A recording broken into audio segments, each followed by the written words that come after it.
कि बिहार को सिर्फ भाषण मिले। इस बजट में बिहार का जितना जिक्र हुआ उतना किसी और राज्य का नहीं हुआ। वित्त मंत्री की मधुबनी प्रिंटिंग वाली साड़ी की चर्चा तो हो रही है, लेकिन बिहार के विकास की नहीं।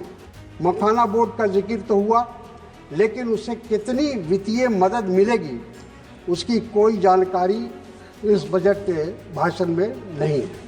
बिहार के इस बजट में बिहार का जिक्र है, इसलिए उस पर दो शब्द कहना चाहता हूं आपकी इजाज़त से कि बिहार को सिर्फ भाषण मिले। इस बजट में बिहार का जितना जिक्र हुआ उतना किसी और राज्य का नहीं हुआ और लोगों को ये गलतफहमी हुई कि बिहार को बहुत कुछ दिया गया है। वित्त मंत्री की मधुबनी प्रिंटिंग वाली साड़ी की चर्चा तो हो रही है, लेकिन बिहार के विकास की नहीं। हमें बजट भाषण नहीं, वास्तविक आवंटन चाहिए। बिहार को विशेष राज्य का दर्जा देने का जो वादा किया गया था उस पर कोई अमल नहीं हुआ। हम सब जानते हैं कि बिहार और झारखंड के बंटने के बाद बिहार की जो आर्थिक स्थिति है वो बहुत ही दयनीय है। आज हमारे पास उद्योग नहीं है, हमारे पास खनिज नहीं है, कल कारखाने नहीं है, हम पूरी तरह से सिर्फ कृषि पर निर्भर करते हैं। वैसी हालत में बिहार को विशेष राज्य या विशेष पैकेज देने की बात होनी चाहिए थी, लेकिन वो सही ढंग से नहीं हुई है, सिर्फ गोल गोल घुमाने का काम हुआ है। मखाना बोर्ड का जिक्र तो हुआ, लेकिन उसे कितनी वित्तीय मदद मिलेगी उसकी कोई जानकारी इस बजट के भाषण में नहीं है। देश को बजट से बहुत उम्मीद थी।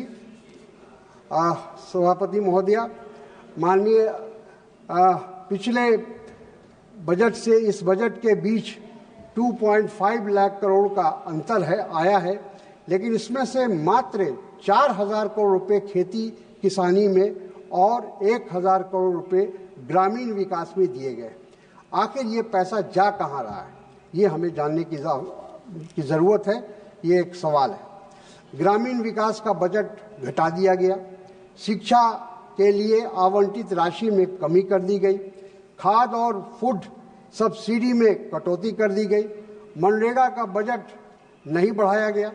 किसानों को आज भी एमएसपी की कानूनी गारंटी का इंतज़ार है।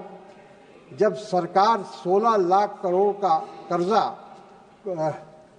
कॉपरेटिव्स का माफ़ कर सकती है और केंद्रीय कर्मचारियों के लिए 8वां वेतन आयोग का खर्च जो लगभग 1 लाख करोड़ आएगा वो उठा सकती है, तो क्यों नहीं 16 करोड़ जो किसानों के लिए 26,000 करोड़ खर्च कर हम एमएसपी सुनिश्चित कर सकते हैं।